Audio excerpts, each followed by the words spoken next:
Welcome to Lost Culture, your one-stop destination for everything pop culture. My name is Aston, and today we're doing a recap and a review for Legends of Tomorrow, Season 2, Episode 3. Now this episode, we get to see Vixen is sneaking around the ship like a ninja, and she's taking out each crew member one at a time. She takes out everybody. She gets to Mick. She's basically about to give him a kill shot, and we see Citizen Steel steps in. He steps in, do the saving shot. Well, not saving shot, but save her. He knocks her out with a little boing on top of the head. And once from there, we gotta lock her up in the hole, and the team has a team meeting. They discuss what's happening, what happened to the Make Citizen Steel, and what we're gonna do from here. So we decide, hey, we're just gonna train him. He's useful now. We're gonna keep him around. And Vixen is like to walk around the ship again, and she's talking about the time machine, taking it back to actually to save Rex, which is smart of Sarah's behalf. I'm glad to see Sarah stepping up as the leader, basically, and we see she's telling why don't we go back and save Rex? She's telling her, look, it doesn't make sense to save Rex because we're dealing with a time traveler. So if we save Rex, he can just go back in time further and save Rex from the moment we saved him. And they don't know that they're messing with Reverse Flash. And I don't know how long it's going to take for them to realize that Reverse Flash is the individual they're looking for. It's going to be interesting once they find out. They're obviously going to have to get Barry involved to stop him.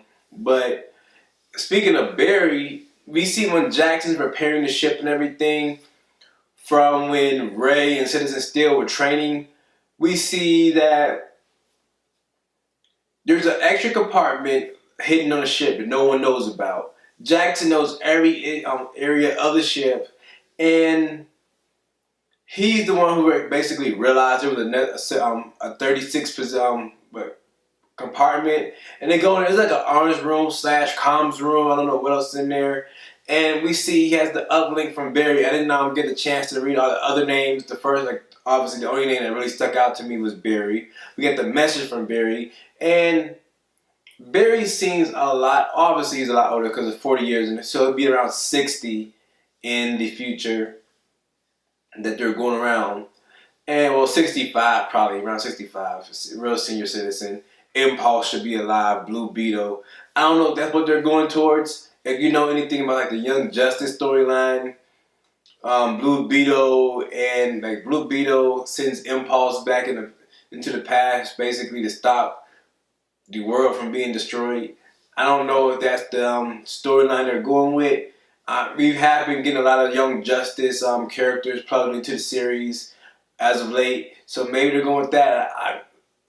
I'm campaigning for this Young Justice in any format, so I'm hoping, hey, this is the door for our Young Justice. But going on from there, they hear a message that was not meant for the team to hear. It was only meant for Rick. And these two heard it, and they're trying to debate they should tell the rest of the team. Now, we still have no idea where Rick is, what happened to Rick. We're clueless about what happened. Now, we don't really get to see Jackson or Gray inside the fights or anything. So going down to Ray, we get to see Ray lands. Well, he's knocked out. He wakes up and all the samurais attack him. We get to see Citizen Steel when he lands. He recognizes exactly where they are. 17th century Japan, and it's crazy. I didn't recognize that, but when they were using certain words, for the outsider, my vast knowledge from Fast and the Furious, Tokyo Drift kicked in when he called him forgot the word, but as soon as he said that means outcast or outsider. I watched a lot of Fast and the Furious, so from there I knew exactly what that was. And then when she said her name, I'm like, oh, heroes. So it's sad when all your history knowledge or language knowledge comes from television and movies. Doesn't say much, but there we go. We seen that all that stuff is going through.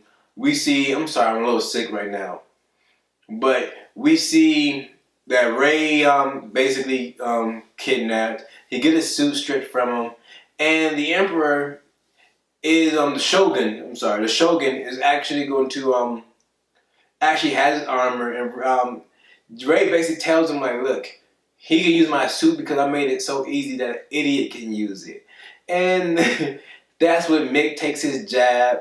Now, besides that, we see Citizen Steel is I forgot her name, but he's trying to stop her from being married to the Shogun, which I had an issue with because if he's a history buff or like he's like a preserver of history, why would he alter history? So that was my biggest thing about him. Like Citizen Steel's episode, like why would you purposely alter history if you know it's meant to be? So going on from there, we find out that like basically they kind of fell in love. She knows he's from the sky, and we find out that Ray actually healed his what's the disease called when your blood doesn't bond correct? Not bond, but clot correctly. Well, he actually was cured through the serum that he's taken, and it was great. Like not really great. I don't want to say it was great to see that, but it was good to see. We had a new twist to it. Now he's not worried. Like we see when he got stabbed, he was bleeding out. He's like, oh, no one can save me, and it turns out he was healed and somebody could save him. So it was cool to see that aspect of it. To see now he can actually fight crime or help the rest of the team without being worried about getting cut or anything. Now he knows his blood is going to clot now. So it was cool to see that he is able to fight without having that in the back of his mind. Like he can actually go and actually fight now. Now going from there, we're gonna go over to we get to see Mick and Vixen. These two do not get along. It's like I don't know what doesn't get along. Like these two just don't get along like cats and dogs. Like anytime they're obviously because Vixen assumes he murdered Rex, which he didn't, but he doesn't like her just because she doesn't like him. He doesn't really have any quarrel with her or anything, but we see he has to, like, he's a tough guy, so Mick is never gonna, like, I don't have any issue with it. He's just gonna roll with it. You don't like him, I don't like you. That's how Mick is. And we get to see Mick, who's, like, deeply infatuated by ninjas. He loves ninjas. And it's funny because, like, when he's talking about the ninjas, we're walking through the woods, like, I don't see anything. It's like, you don't see ninjas. Ninjas find you or whatever. And you see Vixen very big about your ninjas aren't real. Like ninjas are not real. And we see Sarah step up like, look, I'm basically a ninja. Like what she is, you know. I remember she was trained by Ra's al Ghul, so like all of them are ninjas. I don't understand. Like I don't know. She basically is trying to like, oh, there are no ninjas. And it's funny because she's like, oh, JSA was much simpler, like much better. And we get a little story of Vixen. If you guys don't know, Vixen is also a character. Well, I mean, she has to be an ascendant, I'm assuming, from this Vixen since she's the first one to come to America. I'm assuming her pendant is the same pendant that we've seen on Arrow with the future Vixen. Now, we get to see the special effects are much better than when we've seen it on Arrow. I must say that. It's a lot better. We see her fighting style is better than it. I like this Vixen much better than the Vixen we've already met on Arrow. Now, going to there, we get to see her and Sarah basically bond. These two are great together. I love seeing these two together. They by far have the best skill. I guess skill, but just chemistry. We see when Sarah's fighting with the first time, everybody's let it go. We see Mick's guarding the door. And yes, once she sees Sarah in the bad spot, she comes in and she helps Sarah out. Once the Shogun comes to the village, we see Citizen Steel is he still hasn't learned his abilities. And once he get hit, we see Ray steps in the samurai outfit. I love this because Ray's development this episode. He lost his suit. He lost really the only thing that made him a hero. And we see him suffering with that decision of deciding to get rid of his suit and everything. And it's cool to see this new aspect of Ray, because normally Ray is real carefree. He's the like the relaxed member of the crew. Like he's always calm. He's always thinking about the upside of every situation. But in this part, he's really downing because he's getting rid of his life work. His serum he just gave away, so he's like not really in a good position right now. I was glad to see that aspect of him. Now, going from there, we see he's the hero. We see he's fighting his own armor. Since he's like the creator of it, he's exploiting every weakness of it. We see he's going for like the cooling system. He's going for like the actuators and everything. It's just cool to see that he's using all his knowledge that he has of his own equipment and breaking it down like slowly and surely. We get to see that he actually he doesn't overcome it. Ray actually ends up throwing his sword to Steel, and Steel stabs right below the thruster like Ray told him to do, and it explodes the whole suit. I love the graphic it does. All the blue lightning and everything came out from it, and I don't know if he shrunk or just exploded, but he had to explode because that's a crater in the ground. So we see that happen. Now going back to Sarah, we see Sarah and Vixen is doing great.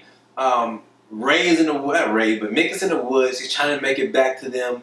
He runs into a couple of ninjas. Obviously, he's excited. He ends up defeating them. He struggled a lot, but he ended up defeating them. We see he got separated from his weapon, and it made a little damper on things for him. But once he got back with his gun, and we see he comes and saves Sarah and Vixen in a ninja outfit. He couldn't really prove that he met real ninjas, but hey, he did it for them, and and it's funny because nobody really expected it. But I love like the Sarah part. I gotta give Sarah Legend of the Week. There's no doubt about it. Sarah gets Legend of the Week. White Canary, whatever you want to call her, is Sarah. I'm calling her Sarah. Sarah gets Legend of the Week.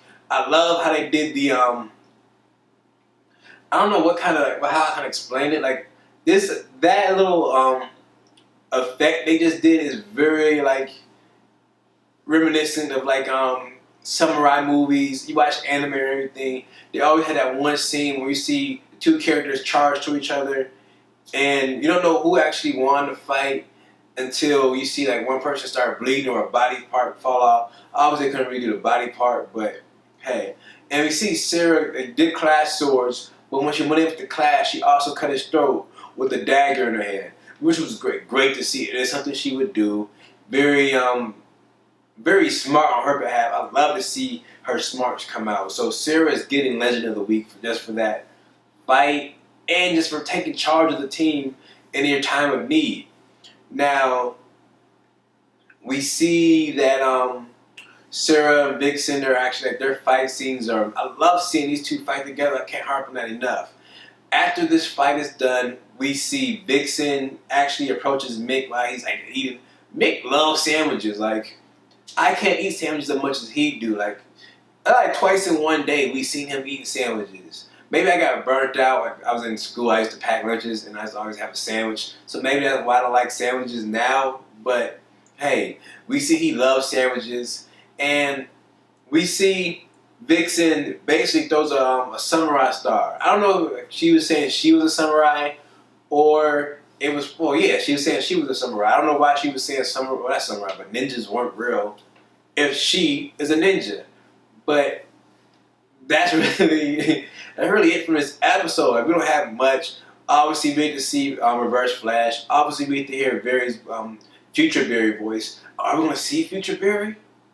I didn't even think about that until just now. Like, oh my God, like, Future Barry would be amazing. Like, that'd be crazy to see. We get to see Impulse. We get to see, oh my God, we might even get to see a Blue Beetle. We get to see Future Barry. Oh, that'd be like so cool to see. Like, that'd be like amazing to see. Hey, like I'm sorry, I'm laughing at that little thought thing, but that'd be like so cool to see, like a Future Barry. Like he like kind of maybe not played by Grant Gustin, but He like a older, like beery, kind of like bulky, like his dad is. Oh, that'd be cool to see. That'd be a cool, like kind of like bulky, like Jake Eric. Oh, that'd be like Jake Garrett. That'd be pretty cool to see. But that's really all we have. Like this episode, I really can't wait to see more Legends. I enjoyed Legends last season, but I feel like this season is much better than last year.